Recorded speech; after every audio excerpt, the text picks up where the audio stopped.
마태복음 14장 13절부터 읽겠습니다. 예수께서 들으시고 배를 타고 떠나사 따로 빈들에 가시니 무리가 듣고 여러 고을로부터 걸어서 쫓아간지라. 예수께서 나오사 큰 무리를 보시고 불쌍히 여기사 그 중에 있는 병인을 고쳐주시니라. 저녁이 되면 제자들이 나와 가로되 이곳은 빈들이요 때도 이미 저물었으니 무리를 보내어 마을에 들어가 먹을 것을 사먹게 하소서. 예수께서 가라사대 갈 것 없다. 너희가 먹을 것을 주라. 제자들이 가로되 여기 우리에게 있는 것은 떡 5개와 물고기 2마리 뿐이니이다. 가라사대 그것을 내게 가져오라 하시고 무리를 명하여 잔디 위에 앉히시고 떡 5개와 물고기 2마리를 가지사 하늘을 우러러 축사하시고 떡을 떼어 제자들에게 주시며 제자들이 무리에게 주니 다 배불리 먹고 남은 조각을 12바구니에 차게 거두었으며 먹은 사람은 여자와 아이 외에 5,000명이나 되었더라. 그런데 예수께서 배를 타고 떠나사 빈들에 가시니, 예수께서 배를 타고 떠나가지고 따로 빈들에 가셨다. 예수님은 하나님의 아들이지만 신의 행동처럼 그렇게 하지는 않았습니다. 신의 행동이라면 금방 옆에 있다가도 금방 없어지고 막 그런 거잖아요. 예수님은 하나님이시지만은 인간의 몸으로 오셨기 때문에 배를 타고 가시고, 또 예수님은 하나님이시지만 인간의 몸으로 오셨기 때문에 또 빈들에 가시고, 또 예수님이 전도를 하다가 너무 바쁘고 힘이 들고 그럴 때는 또 사람들처럼 편하게 좀 쉬고 싶은 생각도 있습니다. 그런데 우리는 생각할 때 아마 예수님은 하나님이시니까 피곤하더라도 뭐 얼마든지 참을 수 있지 뭐. 아마 또 안 피곤할지도 몰라. 하루 종일 걸어다녀도 안 피곤할지도 몰라. 이렇게 생각하는 사람이 있을지도 모르겠습니다만은 그런 예수님은 아닙니다. 예수님은 완전히 인간으로 오신 예수님이기 때문에 사람과 똑같습니다. 모든 생각하는 것도 다 사람과 똑같습니다. 그러나 그 안에 들어있는 성령, 그 영은 하나님의 것입니다. 성령은 하나님이십니다. 그러니까 이렇게 생각하면 똑같아요. 예수님은 성령으로 태어나가지고 육신을 입힌 거고, 그러니까 성령으로 오셔서 육신을 입어본 거고, 우리는 육신으로 와가지고 성령이 우리 마음에 들어와 버린 것이고, 그 차이지 예수님과 똑같습니다. 우리도 예수님과 똑같아요. 그러니까 예수님이 하시는 그 일을 그것보다도 더 많이 할 거다라는 이야기를 하셨잖아요. 자, 한번 보세요. 요한복음 14장 12절. 내가 진실로 진실로 너희에게 이르노니 나를 믿는 자는 나의 하는 일을 저도 할 것이요 또한 이보다 큰 것도 하리니 이는 내가 아버지께로 감이니라. 내가 행한 일도 저희들도 할 것이다. 그런데 내보다도 더 큰 일도 할 것이다 라는 이야기를 했습니다. 결국은 뭡니까? 예수님이나 나나, 예수님은 성령으로 태어났고 나도 성령으로 태어난 사람입니다. 왜? 예수님은 성령으로 그냥 태어난 사람이고 나는 거듭난 다시 태어난 사람이고, 그래서 예수님과 똑같은 기적을 행할 수가 있습니다. 그럼 마태복음 한번 보세요. 16장 18절. 또 내가 내게 이르노니 너는 베드로라. 내가 이 반석 위에 내 교회를 세우리니 음부의 군세가 이기지 못하리라. 내가 천국 열쇠를 내게 주리니 네가 땅에서 무엇이든지 매면 하늘에서도 매일 것이요 내가 땅에서 무엇이든지 풀면 하늘에서도 풀리리라. 저 예수님이 할 수 있는 그 권한을 우리가 그대로 지금 가지고 있잖아요. 사람들은 걱정이 많아요. 아휴, 오늘도 이렇게 힘드는데 어떻게 할까? 내일은 또 어떻게 살까? 걱정이 참 많습니다. 물론 그런 걱정이 없을 수는 없습니다. 다 있습니다. 자, 한번 보세요. 마태복음 6장 34절. 그러므로 내일 일을 위하여 염려하지 말라. 내일 일은 내일 염려할 것이요 한날 괴로움은 그날에 족하니라. 그러니까 이 염려는 매일 있다는 겁니다. 매일 염려가 있으니까 매일 하나님한테 맡기라는 거죠. 하나님이 왜 이렇게 인생살이를 이렇게 만들었을까? 예레미야가 3장 33절. 주께서 인생으로 고생하며 근심하게 하심이 본심이 아니시로다. 그러니까 인생으로 근심하고 고민하는 것은 하나님의 본심이 아니다. 그런데 너한테 줬다. 그 인생이 근심하고 고민하는 것이 바로 뭐냐? 무엇 때문에 근심하고 고민하는 건지 그것을 알고, 그래서 그것을 알면 너희는 그의 나라와 그의 의를 구하라. 그렇게 되어 있잖아요. 너희가 근심하고 고민하는 것을 하나님은 왜 줬느냐 하면은 그의 나라와 그의 의를 구하라고. 그래서 준 겁니다. 마태복음 14장 14절. 예수께서 들으시고 배를 타고 떠나사 따로 빈들에 가시네. 예수께서 들으시고 하는 이 말은 그 앞에 12절에 보겠습니다. 요한의 제자들이 와서 시체를 가져다가 장사하고 가서 예수께 고하니라. 그것을 예수님은 들으셨다. 요한의 제자들이 와서 하는 말을 듣고 예수님은 어떤 생각을 했었을까? 요한의 죽음은 예수님의 죽음의 그림자입니다. 요한이 먼저 죽은 겁니다. 예수님도 이렇게 죽을 것이다 하는 그런 것이 그림자예요. 예수님은 아무것도 아닌 거, 헤로드의 딸이 그냥 춤을 췄는데 네 소원이 뭐냐라고 물으니까 내 소원은 요한의 목을 가지는 것이 소원입니다. 하나. 그 말 하나 때문에 요한은 목이 잘려 죽어버렸어요. 아무것도 일이 아닌데 그 춤추는 거하고 요한이 목 잘리는 거하고 무슨 상관이 있어요? 아마 헤로디아가 요한이 정치적으로 어떻게 할 거다, 이 선지자가 우리의 왕을 쫓아낼 것은 아니냐, 뭐 그런 생각도 했었겠지요. 사람들이 다 선지자라 그러니까, 숭상을 받는 사람이니까. 그래서 이 헤로디아가 요한을 처리를 해야 되겠다. 그렇게 해야만이 우리 이 남편인 이 헤로드 왕에게 아무 지장이 없겠다. 그러한 오해를 함으로 인해서 목을 쳐버린 겁니다. 예수님도 마찬가지입니다. 예수님도 율법이나 어겨가면서 또 가면서 또 지가 하나님의 아들이라 그러기도 하고, 그러니까 이 예수를 그냥 놔뒀다. 우리나라가 꼴이 아니다. 잘못하면 로마에 대해서 더 심한 압박을 받을지도 모른다. 왜? 유태인의 왕이 또 따로 있으니까. 로마의 왕이 따로 있는데. 그래서 그것 때문에 이스라엘은 예수를 죽여야 됐어요. 네.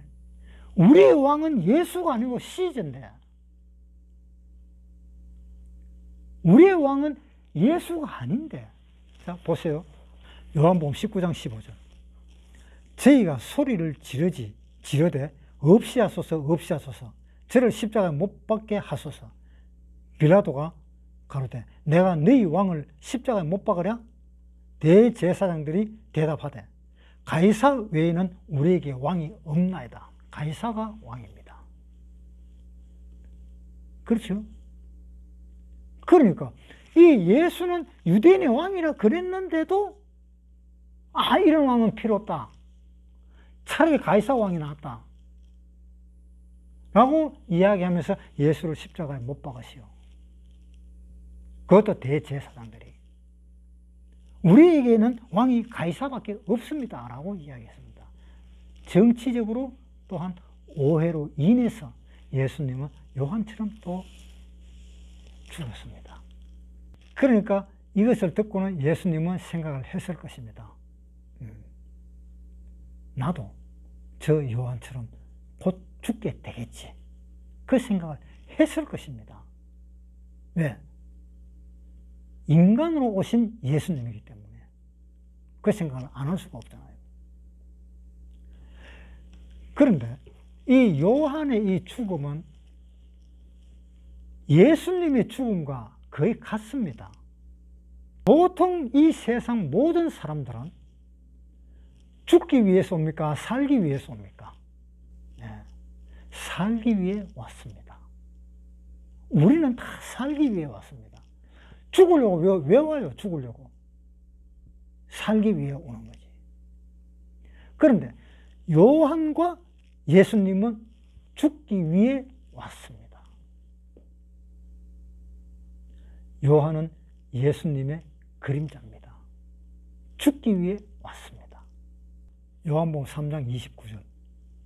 신부를 취하는 자는 신랑이나 서서 신랑의 음성을 듣는 친구가 크게 기뻐하나니 나는 이러한 기쁨이 충만하였노라.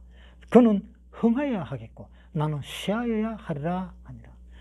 예수님은 흥해야 되고 나는 쇠해야 된다. 이러한 마음가짐을 가지고 살아있는 사람이 누구냐 이 말입니다.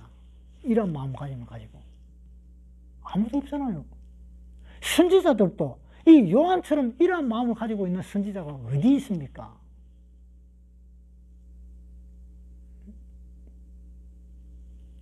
그러니까 요한의 죽음, 이 세상 누구보다도 인간으로서 그 죽음은 요한보다 더 큰 죽음이 없고 또 요한보다 더 위대한 사람이 없는 것입니다. 인간 중에서 요한은 최고입니다. 마태복음 14장. 예수께서 들으시고 배를 타고 떠나서 따로 빈들에 가시니 무리가 듣고 여러 고을로부터 쫓아간지라. 배를 타고 떠났는데 이제 이쪽에서 저쪽으로 갔는데 사람들은 도보로 예수님이 도착할 지점에 예수님보다 더 빨리 와버렸어요. 예수님은 좀 쉬려고 배를 타고 건너가고 그러는데 자 보세요. 13절에 예수께서 들으시고 배를 타고 떠나서 따로 빈들에 가시니 무리가 듣고 여러 고을로부터 걸어서 쫓아간지라. 자, 예수님이 따로 빈들에 가시려는데 그리고 배를 타고 탔는데 사람이 배보다 더 빨리 와버렸어요. 그 예수님은 그 빈들에 가가지고 쉬지를 못하게 되었습니다. 자, 14절에 예수께서 나오사 큰 무리를 보시고 불쌍히 여기사 그 중에 있는 병인을 고쳐주시니라. 저녁이 되매 제자들이 나와 가로되 이곳은 빈들이요 때도 이미 저물었으니 무리를 보내어 마을에 들어가 먹을 것을 사먹게 하소서. 자, 이 빈들이 뭡니까? 무엇을 의미하는 거예요? 사람의 영혼이 비어 있다는 뜻입니다. 사람의 영혼에 아무것도 없어. 즉 있다 하면은 다른 영 있다면은 그러니까 하나님이 봤을 때는 저 다른 영을 가진 그 영은 영도 아닌 비어있는 영이다. 그 비어있는 영들을 하나님은 얼마나 불쌍하게 생각을 했느냐. 자, 큰 무리를 보시고 불쌍히 여겼다. 그 큰 무리가 전부 다 빈들이다, 빈들. 영혼이 비어있는 사람들이라는 거예요. 그래서 그 영혼이 불쌍한 그 사람을 다 고쳐줬다. 다 고쳐줬으면 그 사람은 그 영혼은 제대로 돼야 됐는데, 그 다 고쳐준 것은 지금 여기서는 그 영혼을 고쳐주는 건데, 사람들은 그 영혼이 아니고 그냥 자기가 가지고 있는 어떤 병을 고쳐주었다라는 그것만 생각하는 사람들입니다. 하나님은 그 병 고쳐주는 것을 영혼이, 너희 영혼도 이 병처럼 나을 거다라는 것을 하나님이 이미 이야기하고 계시는데도 사람들은 그 영혼을 낫게 해주는 것은 생각지도 못하고 그 육신의 병만 낫기를 바라는 그러한 사람들이었던 겁니다. 그래서 하나님은 그 영혼을 굉장히 불쌍하게 본 것입니다. 그 다음에 15절.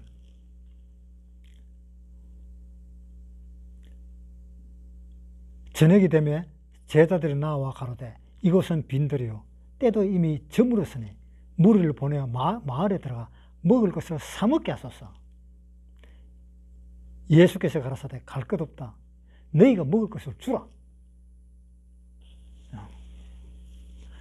예수님 보고 이 많은 사람들을 마을에 내려가서 사 먹도록 해 주십시오. 그러니까 예수님 하는 말이 그럴 것까지 없다. 너희들 주라. 그러니까 뭐라 그랬어요? 제자들이 가로되 여기 우리에게 있는 것은 떡 5개와 물고기 2마리 뿐이니이다. 떡 5개와 물고기 2개밖에 없는데 어떻게 줍니까? 네, 이 말도 맞습니다. 그렇죠? 이 제자들의 말도 맞아요. 그런데 이 많은 사람을 떡 5개와 물고기 2마리 가지고 어떻게 이 많은 사람을 먹입니까? 차라리 없는 것이 낫지. 있으면 오히려 싸움만 되고 싸울 끈데기도 안 돼. 고기 2마리하고 떡 5개 캐봐야 한 도시락에 겨우 다 들어가 버릴 겁니다. 한 아이의 밥 먹을 정도 양밖에 안 되는 거예요.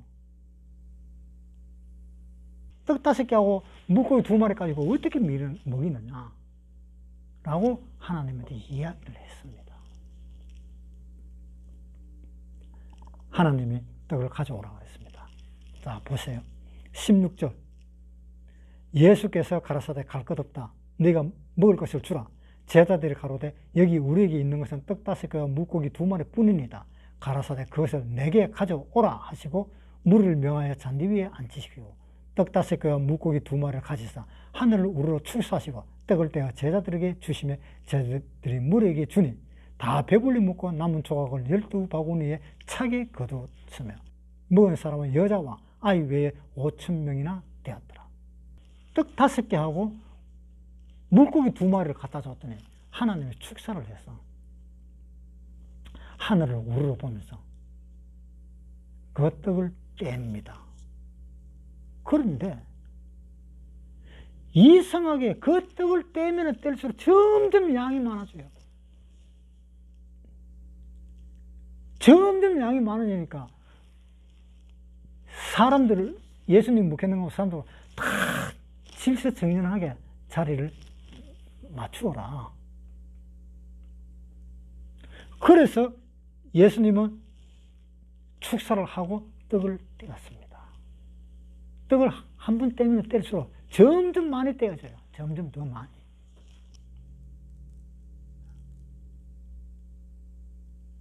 이 떡이라는 것은 어떻게 만들어집니까? 곡식을 빻아가지고 가루로 만들어서 익힌 것이 떡입니다.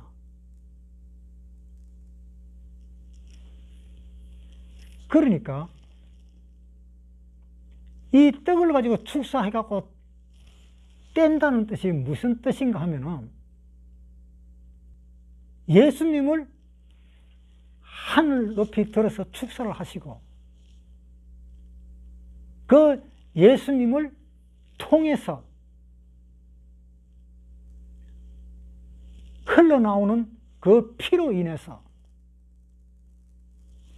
떡은 점점 많아지는 것입니다. 그 예수님의 피가 지금까지도 흐르고 있잖아요. 지금까지도. 그래서 우리가 구원을 받는 것입니다. 이 떡도 마찬가지입니다. 지금까지도 우리는 그 예수님의 떡을 먹고 있잖아요. 예수님의 떡이 뭡니까? 옛날에 모세가 만나를 줬습니다. 자, 한번 보세요. 요한복음 6장 32절. 예수께서 이르시되 내가 진실로 진실로 너희에게 이르노니 하늘에서 내린 떡은 모세가 준 것이 아니라 오직 내 아버지가 하늘에서 내린 참떡을 너희에게 주시나니 하나님의 떡은 하늘에서 내려 세상에게 생명을 주는 것이니라. 자, 이 참떡. 그러니까 만나는 참떡의 그림자인 겁니다. 만나는. 이 만나는 참떡의 그림자고 또 만나는 뭐의 그림자입니까? 예수님의 그림자입니다. 예수님이 떡이니까. 자, 보세요. 마태복음 26장 26절. 저희가 먹을 때에 예수께서 떡을 가지사 축복하시고 떼어 제자들을 주시며 가라사대 받아 먹으라. 이것이 내 몸이니라 하시고 또 잔을 가지사 사례하시고 저에게 주시며 가라사대 너희가 다 이것을 마시라. 이것은 죄사함을 얻게 하려고 하는 많은 사람을 위하여 흘리는 바 나의 피 곧 언약의 피니라. 자, 뭐라 그랬어요? 예수님의 몸이 떡이잖아요. 그 예수님의 몸을 뜯을 때에 받아 먹는 사람은 다 살아나잖아. 다 살아나. 우리 예수님의 떡을 먹고 우리가 살았잖아요. 그렇게 생각을 안 하십니까? 예수님의 피를 먹고 우리는 살았잖아요. 그렇게 생각을 안 하세요? 요한복음 6장 58절. 이것은 하늘로서 내려온 떡이니 조상들이 먹고도 죽은 그것과 같지 아니하여 이 떡을 먹는 자는 영원히 살리라. 이 말씀은 예수께서 가버나움 회당에서 가르치실 때 하셨느니라. 제자 중 여럿이 듣고 말하되 이 말씀은 어렵도다. 누가 들을 수 있느냐? 자, 이 말씀은 어렵다. 이게 어렵습니까? 예수님이라는 그 떡을 하나씩 뜯을 때에 그 떡을 하나 뜯을 때마다 예수님 몸은 어때요? 점점 죽잖아요. 예수님 몸을 뜯으면 죽잖아요. 그 예수님의 죽음으로 인해서 모든 사람이 그 떡을 먹는 사람은 다 살아나잖아요. 요한복음 12장 24절. 내가 진실로 진실로 너희에게 이르노니 하늘의 밀이 땅에 떨어져 죽지 아니하면 하나는 그대로 있고 죽으면 많은 열매를 맺느니라. 예수님이 죽으면 많은 열매를 맺는다. 하늘의 밀이 땅에 떨어져 죽으면. 예수님이 십자가에서 죽으면 많은 열매를 맺는다. 그렇잖아요. 그 예수님이 하늘의 밀이 땅에 떨어져 죽으면 하는 것이 뭐냐? 예수님의 몸을 뜯으면, 예수님을 죽이면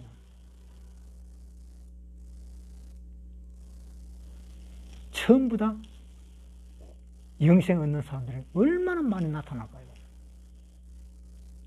그 숫자를 세우겠어요? 자, 마태복음 14장 17절부터 제자들이 가로되 여기 우리에게 있는 것은 떡 5개와 물고기 2마리 뿐이니이다. 가라사대 그것을 내게로 가져오라 하시네. 물을 명하여 잔디 위에 앉히시고 떡 5개와 물고기 2마리를 가지사 하늘을 우르르 축사하시고 떡을 떼어 제자들에게 주시매 제자들이 무리에게 주니 다 배불리 먹고 남은 조각을 12바구니에 차게 거두었다. 다 찢어주고 다 먹였더니 5,000명이나 먹고 12바구니에 다 차게 거두었더라. 자, 이것이 무슨 일일까요? 무슨 이야기일까요? 지금 이것은 하나님이 우리 보고 지금 무엇을 가르쳐 주기 위해서 지금 이 이야기를 하는 것일까요?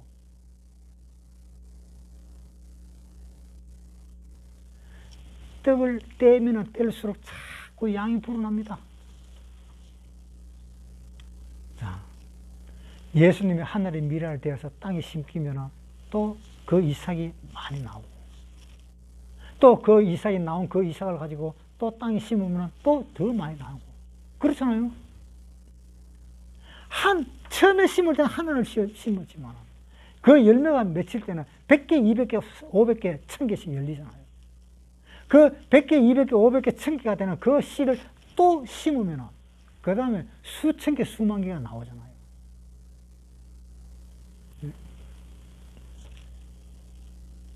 그렇듯이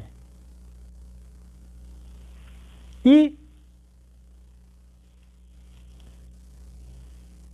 하나님 앞에 축사하고 떡을 뗄 때는 그 떡을 떼는 그것이 바로 뭔가 하면 구원받은 사람 한 사람이 다 희생하는 뜻을 의미하고 있는 겁니다. 자기가 생각했을 때는 희생일지는 모르지만 그러나 엄연히 하나님의 입장에서 내가 하나님을 생각한다면 이거는 내가 희생을 하는 것이 아닙니다. 당연히 해야 될 일입니다. 어떻게 해서 구원받았습니까? 내가 어떤 사람한테 또 어떤 사람이 또 그 어떤 사람한테 그 사람 자꾸 올라가면 어떻게 될까요? 이제 순교자가 무진장으로 많이 나옵니다. 순교자가 옛날 그 네로 황제 시대 때는 사람을 갖다가 석유 같은 거로 기름을 뿌려가지고 거기다가 불 피우고 네로 황제는 기타를 치고 그랬었습니다. 주여 어디로 가시나이까 하는 그 영화 나왔잖아요. 그 영화에 보면은 그런 내용들이 나옵니다. 사자의 무릎 뜯기는 그런 내용들이 나옵니다. 그러한 사람들의 신앙이 없었더라면 나는 지금 절대로 구원을 못 받았습니다. 어떻게 해서 구원받아요? 카타콤의 순교자처럼 그 카타콤이라는 그 무덤에 그 굴 속의 그 무덤에서 신앙생활을 했던 그 사람들이 있었기 때문에 내가 구원을 받은 것입니다. 그렇게 전파돼 갖고 넘어오다가 넘어온 것이 지금 제한테까지 넘어온 것입니다. 그런데 그 순교자처럼 나도 그렇게 사는 것이 잘못된 것입니까? 아니면 내가 희생을 한 것입니까? 절대로 나는 희생을 한 것이라고는 생각을 하면 안 된다라고 생각을 합니다. 내가 당연히 해야 할 일을 한 것 뿐이다라고 생각을 하는 것입니다. 자, 한번 보세요. 빌립보서 3장 10절부터 읽겠습니다.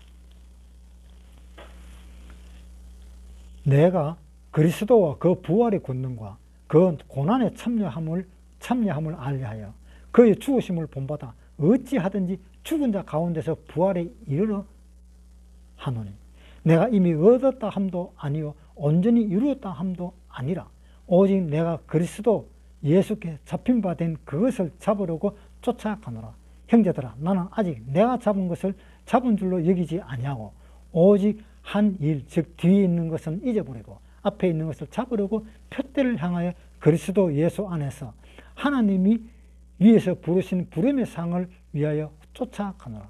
그러므로 누구든지 우리 온전히 이룬 자들은 이렇게 생각할지니 만일 무슨 일에 너희가 달리 생각하면 하나님이 이것도 너희에게 나타내시리라. 오직 우리가 어디까지 이르렀든지 그대로 행할 것이라. 바울은 한 표대를 향해서 계속 간다 그랬습니다. 뒤에 있던 것을 잊어버리고. 그렇게 가면서 누가복음 보겠습니다. 17장 7절 너희 중에 네게 밭을 갈거나 양을 치거나 하는 종이 있어 밭에서 돌아오면 저더러 곧 와 앉아서 먹으라 할 자가 있느냐? 도리어 저더러 내 먹을 것을 예비하고 띠를 띠고 나의 먹고 마시는 동안에 수종 들고 너는 그 후에 먹고 마시라 하지 않겠느냐? 명한 대로 하였다고 종에게 살해하겠느냐? 이와 같이 너희도 명령 받은 것을 다 행한 후에 이르기를 우리는 무익한 종이라 우리의 하여야 할 일을 한 것뿐이라 할지니라. 하나도 나는 희생이라고 생각지 않는다. 저는 그렇습니다. 이 희생이 아닙니다. 마땅히 무익한 종이 할 일을 했는 것밖에 없습니다. 그래서 나중에 상을 주면은 상을 받는 것입니다. 마태복음 14장 20절 다 배불리 먹고 남은 조각을 12바구니에 차게 거두었으며 먹은 사람은 여자와 아이 외에 5,000명이나 되었더라. 12바구니에 차게 거두었는데 저 요한복음 6장에 한번 보겠습니다. 8절부터 읽겠습니다. 제자 중 하나 곧 시몬 베드로의 형제 안드레가 예수께 여짜오되 여기 한 아이가 있어 보리떡 5개와 물고기 2마리를 가졌나이다. 여기 한 아이가 보리떡 5개와 물고기 2마리를 가졌다 그랬습니다. 한 아이가. 자, 어른이 만약에 보리떡 5개와 물고기 2마리를 가졌다면 이 아이처럼 내어놓을 수 있을까요? 물론 내어놓는 사람들도 있습니다. 좀 착한 사람은 있을 겁니다. 그런데 안 내놓는 사람들도 물론 있을 거고요. 왜 안 내놓습니까? 아니다. 이거 우리 애 줘야 되는데. 우리 애 건데. 라고 생각하면서 안 내놓을 겁니다. 예수님 줘보면 예수님 홀딱 먹어보면 끝인데 그걸 어떻게 내놓을 수 있어요? 그런데 어린아이는 이 어리숙하니까 주는 겁니다. 또 어른이 시키는 대로 달라 그러니까 또 주는 겁니다. 어린애들은. 아마 이게 자기가 먹으려고 가지고 있었을 거예요. 자기 부모가 사줬을 겁니다.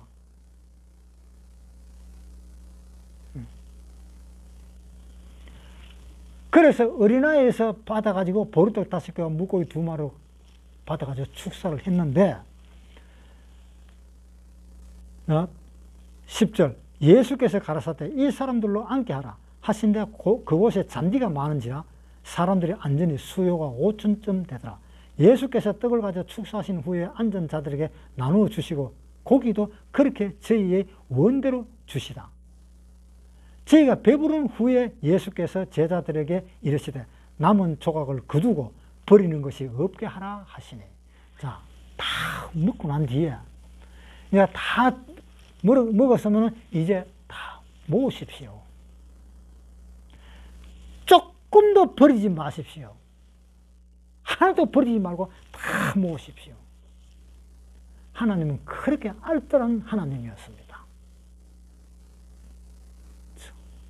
아니, 떡 5개로 떡을 떼고 그 생선 2마리로 또 생선을 떼가지고 또 생선을 그렇게 많이 만들고 그렇게 했는데 아이 조금 먹다가 조금 남았는 게 버리면 어떨까? 그렇게 생각하는 사람들이 많습니다. 그런데 예수님은 절대로 버리지 마라 했습니다. 왜 그 떡을 버리지 마라 그럴까요? 그 거룩한 떡입니다. 거룩한 떡. 하나님이 가지고 축사하신 떡입니다. 그것은 거룩한 떡입니다. 절대 버리지 마라 그랬습니다. 다 모아라 그랬습니다. 다 모아서 광주리에 담으라 그랬습니다. 자, 12절. 저희가 배부른 후에 예수께서 제자들에게 이르시되 남은 조각을 거두고 버리는 것이 없게 하라 하심으로 이에 거두니 보리떡 5개로 먹고 남은 조각이 12바구니에 찼더라. 그 사람들이 예수의 행하신 이 표적을 보고 말하되 이는 참으로 세상에 오실 그 선지자라 하더라. 그러므로 예수께서 저희가 와서 자기를 억지로 잡아 임금 삼으려는 줄 아시고 다시 혼자 산으로 떠나가시니라. 12광주리에 담았다. 남았는 것을. 남았는 이 떡을 12광주리에 담아 가지고 이것은 누가 씁니까? 예? 12광주리에 남았는 이 떡을 어떻게 쓰는 거예요? 언제 쓰는 겁니까?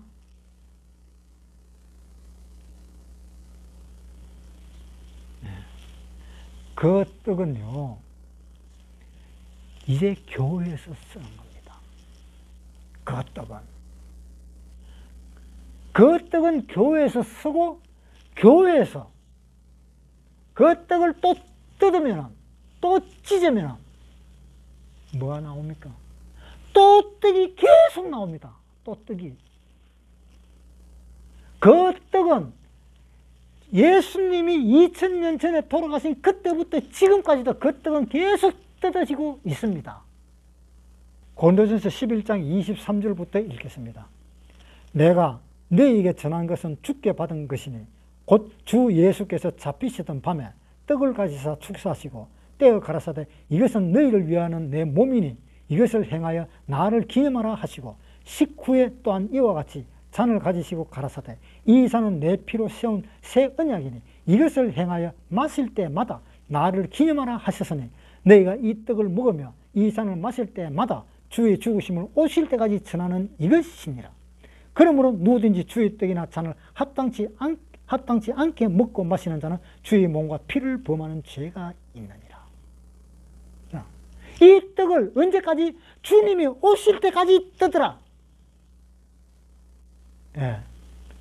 우리 교회에서 이 주님의 몸을 오실 때까지 뜯습니다. 오실 때까지. 그 떡이 어디 있느냐? 예수님이 물고기 2마리와 떡 5개로 5,000명을 먹이고 남았던 그 광주리가 12광주리가 있습니다. 12광주리. 그 12광주리가 있는데 그 12광주리를 가지고 이 모든 교회는 다 떡을 떼고 먹고 떡을 떼고 먹고 떡을 떼고 먹고 다 예수님 오실 때까지 전하라 이렇게 되어 있습니다. 그렇게 전하는 것입니다. 그것이 우리 사명입니다.